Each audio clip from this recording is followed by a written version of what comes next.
I told you about the standard deviation, and of all the assessment criteria and assessing of students, ranking, grading is easy. It's especially grading. It's the option is given to you to enter. Ranking is straightforward. You just order the students in their rank in the order. Grading is to be entered by the school's criteria,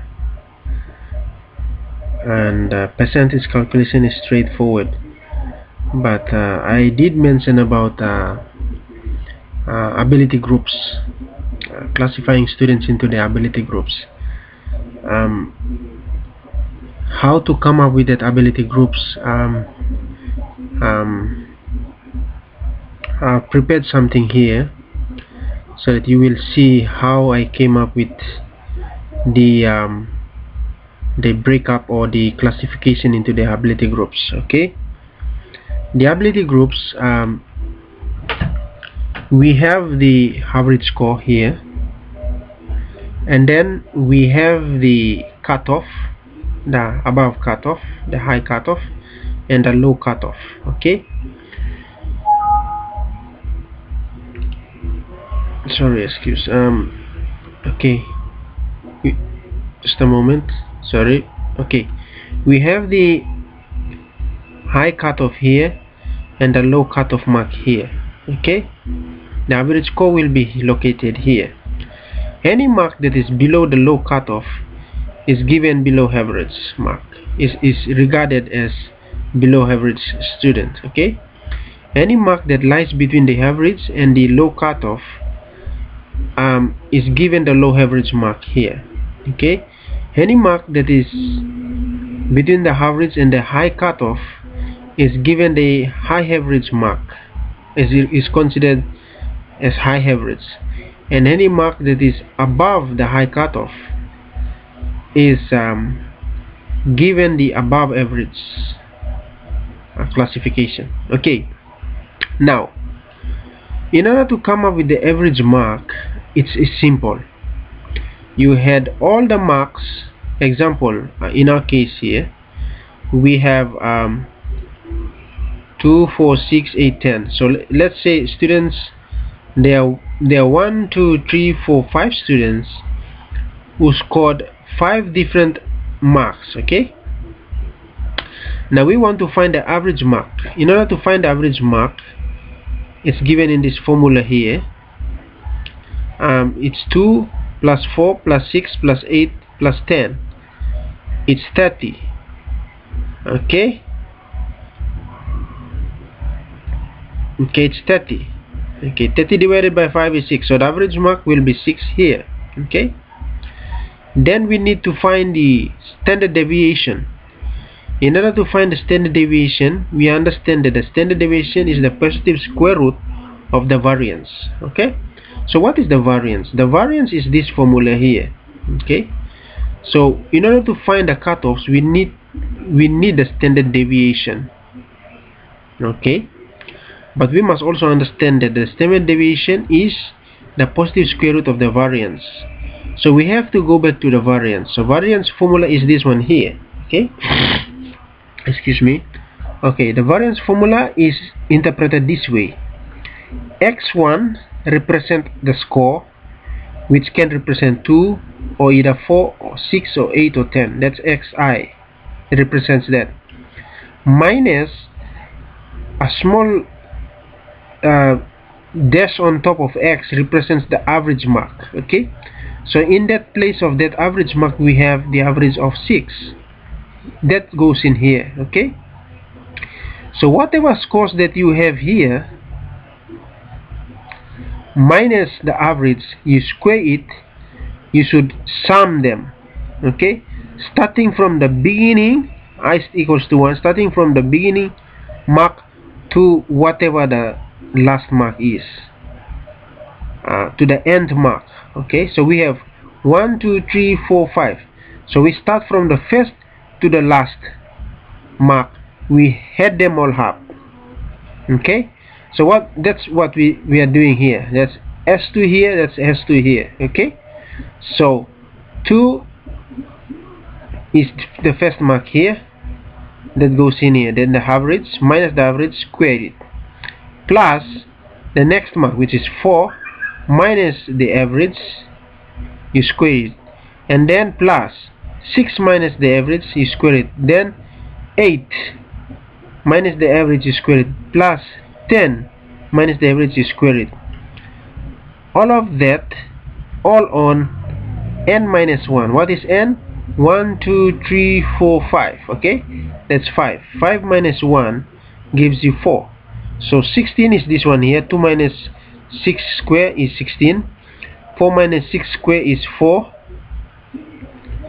Okay, 0 minus 6 minus 6 is 0, square is 0, and 8 minus 6 square is 4, and 10 minus 6 square is 16. So add that all up, gives you 40 on 4 is equals to 10. 10 is the variance. Okay, but we want to find the standard deviation. Standard deviation is therefore the square root of 10, which is approximately 3.6. okay, now when we have the average score here, in our case average score is 6. Okay, then we take the standard deviation. In other words, we want to find the low cutoff and the high cutoff. In doing so, we add 3.16 to find the high cutoff. We had the average score, which is 6, plus the standard deviation, which is 3.16, to come up with the high cutoff. In our case, the high cutoff is 9.16, because 6 plus 3.16 gives 9.16, which is the 3.16 is the standard deviation. So 6 the average, plus 3.96 gives 9.16 is the high cutoff. Okay, the low cutoff is given as 6 minus 3.16 to give us the low cutoff. Okay, with that now we know of low cutoff mark and the high cutoff mark and the average mark. From there we put 6 stands for the average. Any mark that is between the average and the high cutoff is regarded as high average. Any mark that is between the low cutoff and average is regarded as low average. So low average lies between the low cutoff and average, and high average lies between the average and high cutoff. Okay, any mark that is below the low cutoff is given as below average, and any mark that is greater than the high cutoff is given as above average. Okay, so in our case here we have 2, 4, 6 and 8. So if a person scores 2, is regarded as below average, because 2 is less than the low cutoff, which is 2.84. okay, so it's regarded as below average student.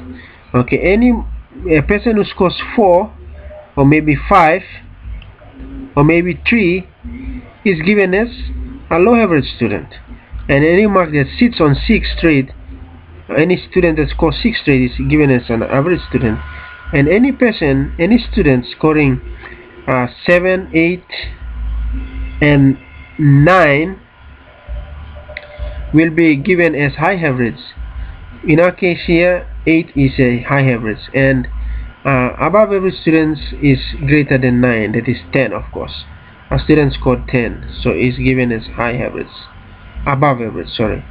So this is the calculation for the standard deviation that we used to calculate the standard deviation and to come up with the ability groups. So different ability groups, whether they are below average students, low average students, high average students, or above average students. You have to note that the standard deviation or the ability groups also depend highly on in the average mark. Okay, it depends on highly on the average mark. If we have depends on the scores, I should say. The scores affect the average, and the average also determines the standard deviation. And so we expect the standard deviation not to be a fixed group of figure, but it it it is it is depends on the different scores that people come up with. So that's an explanation of how to come up with how I came up with the calculation for the below average, low average, average, and high average, and above average. So I coded that system in, and the computer, I programmed the computer, and then it calculates this one within a split of a second for the whole. Even if you give them 1,000 students, it's able to come up with the average, and then from the average it's able to come up with the standard deviation, and then from the standard deviation it comes up with its cutoffs, and from there it allocates students into the ability groups. So that's the explanation for the standard deviation. Okay.